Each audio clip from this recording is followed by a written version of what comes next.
Teraziya adalet ya da dilê jinan de Nurhaq Gülbihar. Heqîqet di roja me îro da herçend hewltena noxmandina ser wê hebe jî ji ber ku xwedî rêşeyên gelekî bihêz e hin caran xwedpeyvekî de, hin caran xwedwêneyekî de, hin caran jî xwedremzekî de di helwestekî de nîşan dide.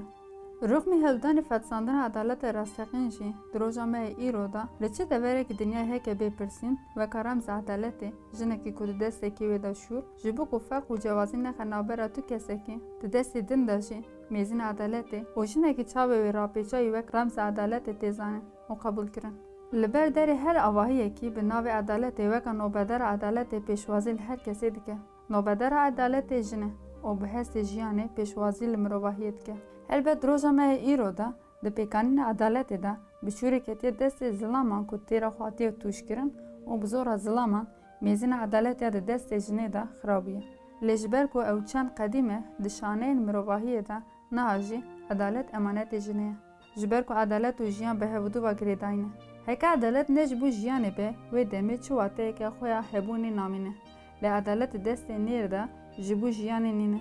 Ji bo mirin, cezakirin, tevzandin û ji bo kuştinê wek amûrekî tê bikaranîn.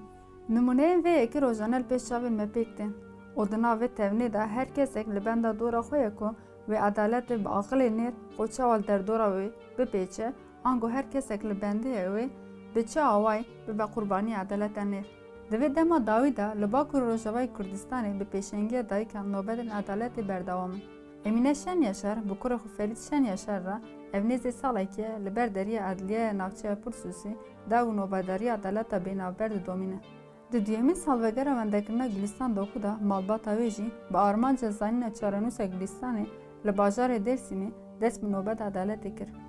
Dîsa girtiyên siyasî ku ji derve ehlaqa civakî û nel gorî qanûnên sar ên şaristaniyê jî tên ragirtin û rûxmê nexweşiyên wan ên xedar jî nayên berdan, malbatên wan li baroyên Amed û Wanê dest bi nobedariya xwe ya adeletê kirin. Li Rojavayê Kurdistanê jî ji sed rojî zêdetir e ku dayikên cangoriyên Azadiya Kurdistanê li deriyê Sêmalka ji bo wergirtina cenazeyên cangoriyan nobedariya adeletê didomînin.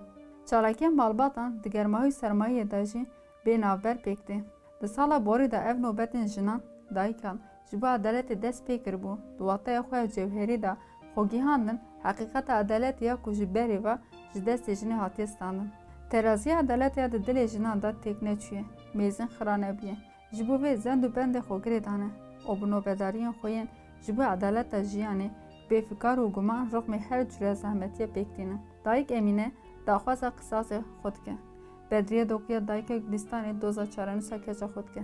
Dayikên girtiyan di şexsî girtiyên nexweş de doza lezgerkirina jiyanê dikin.